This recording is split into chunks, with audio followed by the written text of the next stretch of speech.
Bonjour David Assouline, Bonjour. merci de répondre à nos questions. Gérard Larcher, président du Sénat, François de Rugy, président national, qui dénonce de concert un abaissement des pouvoirs du Parlement en découvrant cet avant-projet de loi. Quelle est votre position? Est-ce que c'est un sentiment que vous partagez? Oui, je le partage et je suis très content que les deux présidents des assemblées, y compris celui de l'Assemblée nationale qui est proche et issu de la majorité gouvernementale, eh bien se rebiffe et dit bon, il y a des limites à pas dépasser.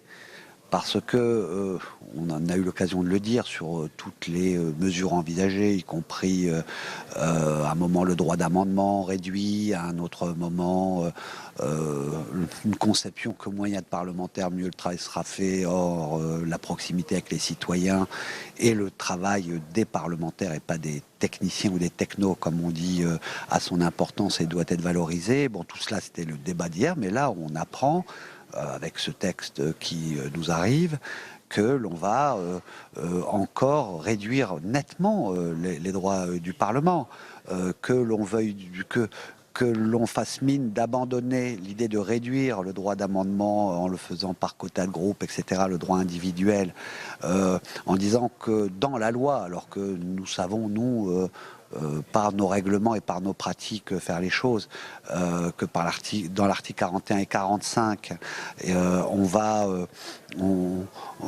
tout sujet ou amendement qui sortirait de l'objet général de la loi serait pas discutable. C'est encore une latitude donnée qui est énorme. Le Parlement peut très bien s'autoréguler là-dessus.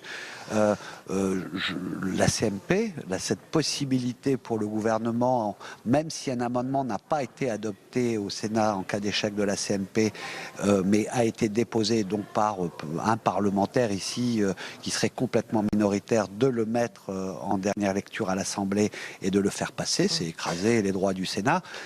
Oui. David Assouline, pour être très clair, en l'état, vous ne voterez pas ce texte? Pour moi, c'est pas du tout votable. L'alpha et l'oméga. Je ne dis pas que il n'y a rien à faire comme réforme de la Constitution.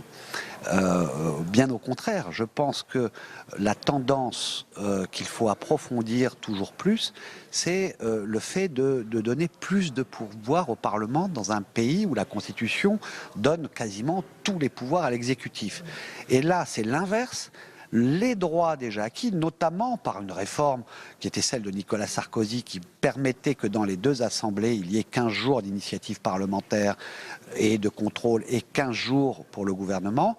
Là, on aurait pu imaginer, parce que le contrôle, ça marche pas très bien tel qu'il est envisagé, qu'on dise 2 tiers au gouvernement et 1 tiers pour l'initiative parlementaire. Or là, c'est même pas ça qui est proposé, ce que les socialistes d'ailleurs proposent comme réforme, c'est dire qu'à tout moment, sur le temps parlementaire, le gouvernement peut mettre en priorité ses propres textes, lui qui a déjà l'initiative sur 80% des textes. David Assouline, très rapidement, le gouvernement qui veut donc étendre son droit de récuser des amendements qui n'auraient pas un lien direct avec le texte en discussion. Ça paraît plutôt logique de vouloir faire ça. Oui, mais le problème, c'est qui décide. Parce que ici, nous savons qu'il y a l'article 40 pour ceux qui nécessitent des dépenses budgétaires qui ne sont pas prévues, etc. Bon, donc la commission des finances, à un moment donné, statue et décide. Des fois, c'est un peu trop extensif et ça empêche le débat. Donc, on en discute. Mais c'est le Parlement qui le fait. Quand l'article 41 et 45 permet déjà de dire que tel amendement ne correspond pas. Mais c'est très subjectif. On peut, nous, s'autoréguler là-dessus, mais le fait de mettre dans une loi quelque chose qui va encore plus encadrer ou empêcher la liberté parlementaire est quelque chose qui n'est pas admissible. Et je crois que nous pouvons nous unir quand on est parlementaire et républicain et démocrate, de gauche comme de droite, pour dire que ça, c'est pas possible. Très bien.